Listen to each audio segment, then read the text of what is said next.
All right. Hello, everyone. My name is Stephanie Brown.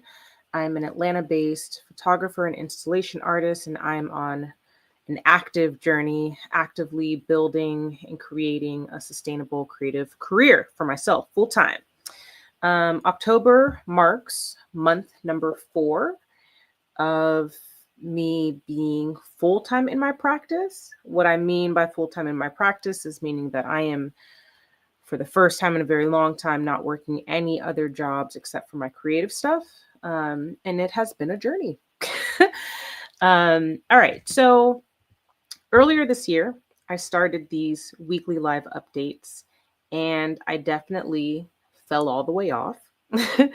My goal was to have 40 um, episodes or 40 vlogs by the end of the year. We're now in October, and this is number 12. So all good, all good. I'm here now, present now. Um, the idea of these Squarespace or StreamYard has updated so much that my notes can be within here now, which is great. So that will hopefully keep me on task and keep us short, because the whole idea is that these are updates within 15 minutes or less or so. Maybe 30, because this is the first one in a while. But anyway, what is new? So news. Um, there's going to be a new schedule with YouTube. So originally I was doing these lives on Sundays, and Sundays have just become extremely difficult for me now. My son is doing swim class. I try to really just use my weekends and the days where my husband's not working to like do most of my work. So that's becoming a really difficult time to go live. So I decided to do a weeknight, and this is just what works best for my schedule right now. Baby is asleep, and I just kind of like have the house and space and quiet to do for myself. So this will be the new schedule. I'll be going live every Thursday night at around 8. I got a late start today because I needed to get all these notes down to figure out what I was going to talk about today. And then I'm really returning to YouTube in a bigger way. I've been recording a lot of stuff. I've been really thinking about how I don't care about an audience and how I actually just care about community, and how I can do a better job at cultivating community. And I've just found Instagram's not the best space to cultivate community because of the darn algorithm. So my email newsletter has been the best source, and YouTube has been a really great source and will continue to be a really great source. And for those who don't know, my email newsletter is through Substack, which you can find those links everywhere on my website, on my Instagram, either Instagram page. But that's the best place to really reach me and find me. Instagram is going to get news last. So if you're really eager, really excited, if you've been tracking or just curious about how my career's going, or what's next and what I've got going on, getting on my email list is really the best way for you to stay up to date. And those who are on my email list will continue to be incentivized, because you all will get more than just the first news. We also get first dibs to new projects that I'm doing and releasing and announcing and all those things. So that's a great segue to join my newsletter on Substack. Again, you can find those links anywhere. I've got lots of speaking engagements that have been happening. I just recorded another podcast episode. Not my own podcast. I was a guest on another podcast that I got to record this week. That was really exciting. And then coincidentally this week, a podcast that I was a guest on aired this week. I think it's called the Art Graduate Podcast. But that was a really great conversation. He's a really great host. I always appreciate when other people ask really great questions. You might think like, how can you talk about the same thing over and over and over again? And I think with a really strong host and someone who's asking really poignant questions, you can do that. So grateful for those opportunities. because again, I'm interested in building community, I'm just going to add a little bit of like education through here as we go along. When I launched my podcast, the goal was that in between seasons for my podcast, I would be able to speak and be a guest speaker on other people's podcasts. That would be a way of spreading the word about my own podcast, but also a way of kind of spreading the gospel about me as an artist and my art practice and my art journey, since on my YouTube channel, that's exactly what I'm looking at documenting and sharing, right? So for me, that's been really important. And um, when my podcast launched, once I had maybe 4 episodes out, I worked with a great friend from my old job, working networking. She helped me put together a beautiful, I mean, delicious, she was the marketing manager or director, a really amazing pitch letter. And I was pitching my podcast and myself as a speaker to similar podcasts and other spaces. And that was my first time like really cold pitching myself as a speaker. And it felt really good to get like responses back. So I'm excited to share that I've been the guest on 2 podcasts already this year. And I hope that that will only increase at the top of this year. One of my revenue streams that I've been trying to build up as an artist has been around speaking, public speaking. But who am I to be a paid public speaker if you can't find me speaking anywhere? So everything that I'm doing in my art practice is cyclical. Everything that I'm doing in my art practice like feeds off of one another. Me doing these YouTube lives are a great way of keeping my audience updated, but it's also a really great way for me to just practice being comfortable in front of the camera and speaking more often. And I think that's really been paying off. So proud of myself for that progress. One more thing on the podcasting note is that I applied my podcast to the Black Podcasting Awards. So shortly after my podcast launched earlier this year, I got an email from the founder of Black Podcasting Awards, and he shared some like really crazy stats around how people of color, specifically Black podcast hosts, and podcasts often don't make it past the first season or even make it past like the first 4 to 6 episodes. So he created like a platform to really encourage and incentivize more podcasts by Black folk, which I think is amazing.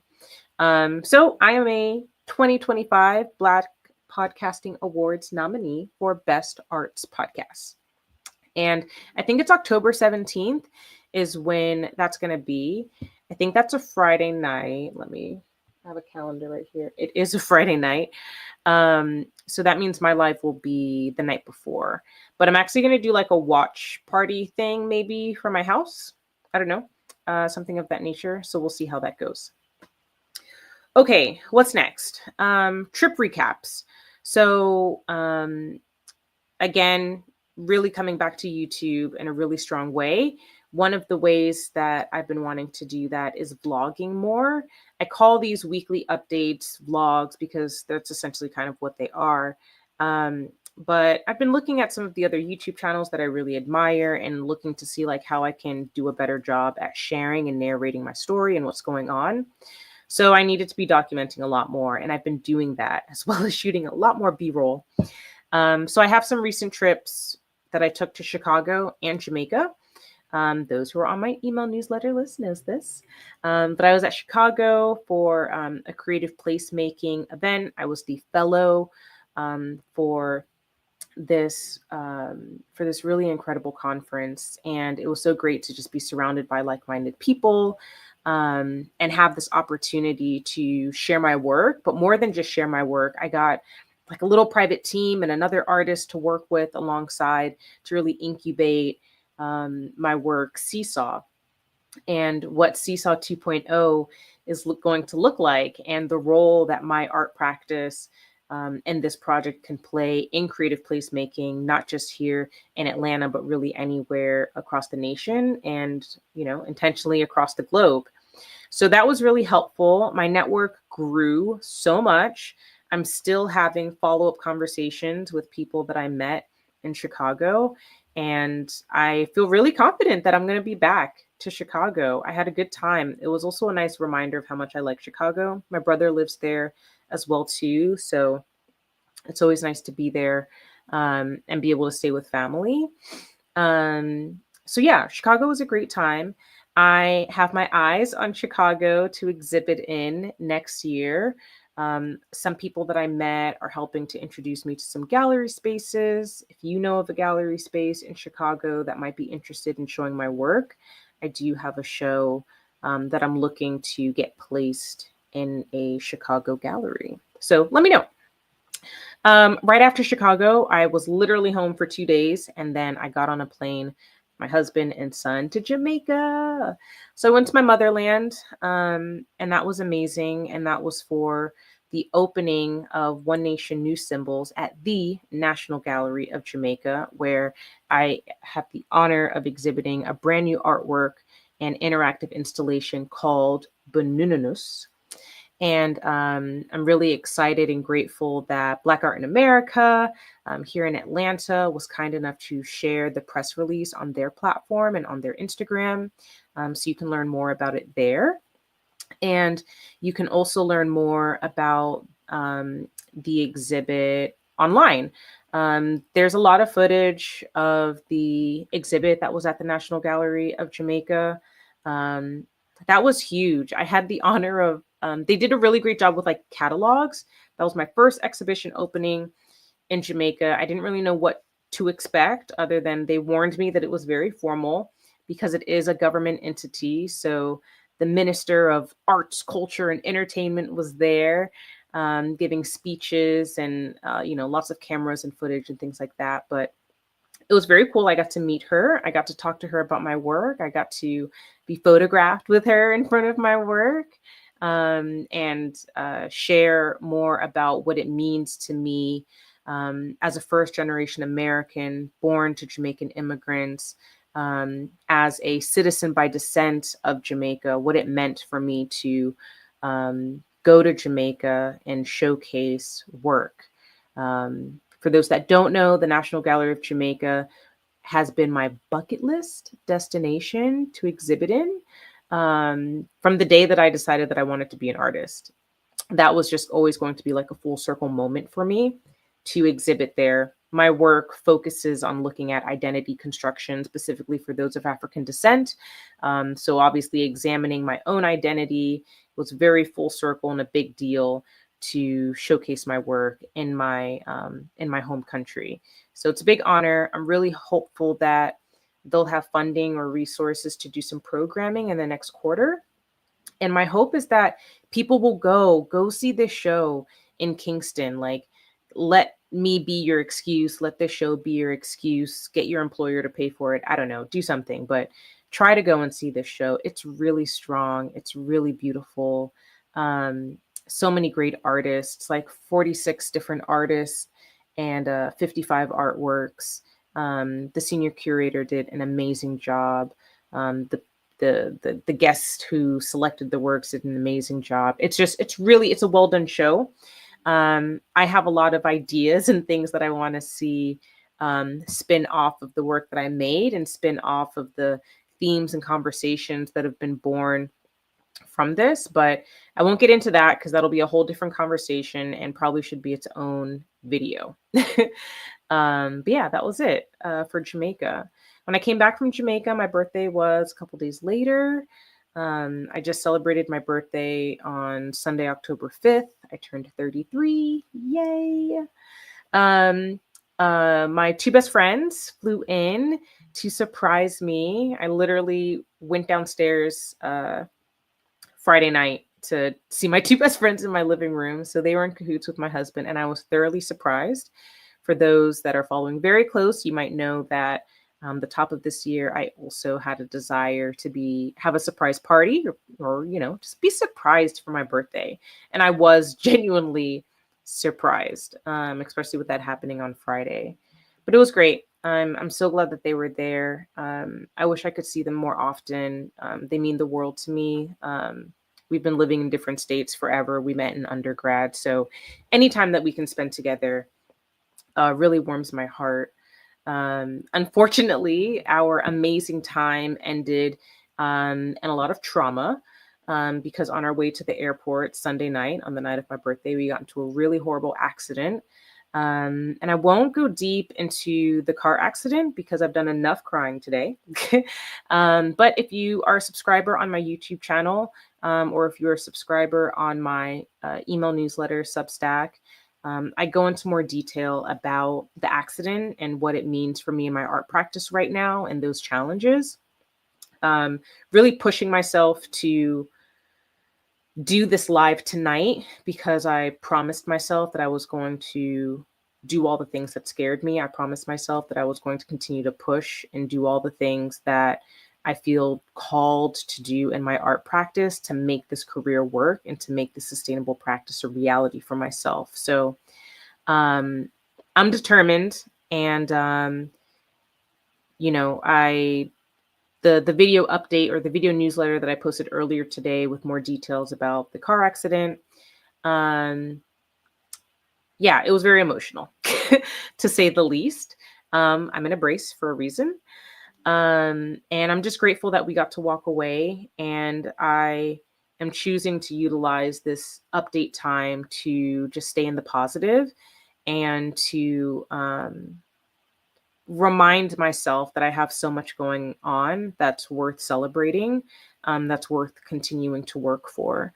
And even though I don't have all the things figured out and I don't have all the dollars figured out, talking about it helps me. Even if I'm talking to a room of 0 people or 3 people or 4 people. And shout out to the 4 people watching and listening right now. I appreciate y'all. It means a lot. Choosing a life as an artist is no easy feat. And it is very isolating. And I think I'm in a season where I'm just going so hard. I don't have a lot of other people that I can relate to in the same way that are going just as hard, and in similar trenches. So yeah, again, I'm eager to build community. My prayer is that my experiences and my story is a testimony, not just to what's coming to me and my greater, but also to other artists that might look up to me, other artists who can just learn from me and learn from my journey and learn from my experiences to better themselves, and to help them carve out whatever path is meant for them in their career. All right, so that's it on trip updates or recaps. Last thing I just want to share to wrap up, because I've got like 10 minutes left, is upcoming and ongoing projects. So Contested Ground is gone. If you missed out on seeing that interactive installation at Emory University, there's a video on my YouTube channel, and there's also some great videos on my website that you can check that out at. That study, the medical study, is still going on, or the scientific study, I should say, is still going on. If you loved that artwork and you'd love to see it live another life, please reach out. The PhD nursing student that I've been working with, Octavia, is eager to see that work travel and to see how it can be supported in other spaces. Other news is, if you all remember my work Seesaw, that's what I got to go talk about in Chicago. I've created an opportunity for people to actually purchase their own custom bullion bar. So the gold 3D printed bars that I had with Seesaw. So look forward to some marketing links around that. Again, my email newsletter folk will get the first link to order theirs. What else is going on? I'm going to LA this month. Thanks to the support of the Novo Collective, I've been able to figure out a way to do that, because your girl definitely could not get there alone. But I have my first public art piece. I've not done artwork outdoors before until this opportunity called Uncommissioned. And I have this work in Stone Mountain, and it's actually at Gilly Brew Bar. So if you want to check it out, you can go there and see it. It's going to be up through the month of October. And Uncommissioned is this really cool project where you've got like around over 50 artists across the globe. We all spontaneously installed public art pieces around a central theme. Um, and yeah, it's a fun kind of like art scavenger hunt in a way. And you can learn more about it on their website as well. And feel free to reach out and I can send you some direct links too. But the work that I did for this project is a spin-off of Seesaw. So from seesaws to swings. Those who know. Where can you see my artwork right now? My work is on view at APG, Atlanta Photography Group. There's a show up called Lumen that was curated by Plachette. And I just had a show come down at Hagerbrooks, curated by my great friend Sierra King. And last, in terms of upcoming projects, is I've got some solo exhibition goals that are really blossoming beautifully. So if you all remember, I was supposed to have a solo exhibit at Sovereign LA January of this year, and that was canceled due to the fires. That's been rescheduled for January of next year. Everything happens for a reason because I was able to actually land a second location for this exhibition, also in California. So it's going to go from LA and then it's going to go north from there to another gallery. And my desire is that this show travels to 5 locations next year. So I am looking for 3 more, at least 3 more galleries across the US that I can showcase this body of work in. If you are interested, or if you know someone who would be interested in showcasing my work, I would love to bring my art to a city near you, to a gallery near you. So please let me know. It's pretty important that I narrow down these sites this year because most galleries will already have their schedule for 2026, 2027 booked out. And when I do the marketing for this show, I want to be able to showcase these are all the cities that you can see this show. Kind of like a concert tour, like when your favorite music artist goes on tour and it's like, these are all the cities I'm going to be at. That's the goal because I'm also working on a photo book that will be published alongside these group of exhibitions. So it's pretty ambitious. But if you know me, you're not surprised. And I'm just giving myself time and grace to like work through these ideas and to get there and also to discover the support to make it happen. Because all these endeavors would be self-funded until a angel donor or corporate sponsor arises as interested in helping me see any of these things forward, which I am wide open to. So please call me. But otherwise, I'll just be kind of working through these things bit by bit on my own. The last thing is that there's going to be some unique photo shoot opportunities coming up. I guess just stay tuned for more of that. But I am looking at ways of just kind of getting more cash flow to me, like sooner than later. So I am kind of opening up my books to allow people to have photo shoot opportunities with me that are more in line with like my work and maybe some upcoming projects that I've got going on. That's it. Speaking a little fast, but really trying to get this in under 30 minutes. And that's what I've got going on. I would love your feedback. I would love your thoughts. I would love your questions. Again, my desire and priority is in building community. So I want an exchange. Grateful that you're here and listening, but also like, I want to take your questions. I want to also see where I can be helpful in future updates. And also as I become more and more active on YouTube and posting more narrative and storytelling kind of vlogs and educational content, I also want to make sure that I can help or be helpful in that way too. So if you're also an early career artist, please let me know what resonated with you. and how I might be of assistance. If you are an emerging artist or a student or aspiring or whatever, let me know what questions you have, so that I can address them in future videos. That's also very helpful. Again, I will be live every Thursday night around 8 p.m. Eastern to give you an update on what's going on. The weekly updates are necessary because so much is happening so quickly. So that's for sure necessary. The YouTube videos that I publish are going to kind of be sporadic because editing takes me a long time. Um, and I can't really be beholden to like a video posting schedule. So at minimum, I want to make sure that I have these lives so that I can be in community with you all, like I desire. So that's it. Thank you for listening. Did this in 27 minutes, so I made it to under 30. Um, it's been the first one in a long time, so hopefully next time it'll be even shorter. Thank you for tuning in, and catch you on the next one.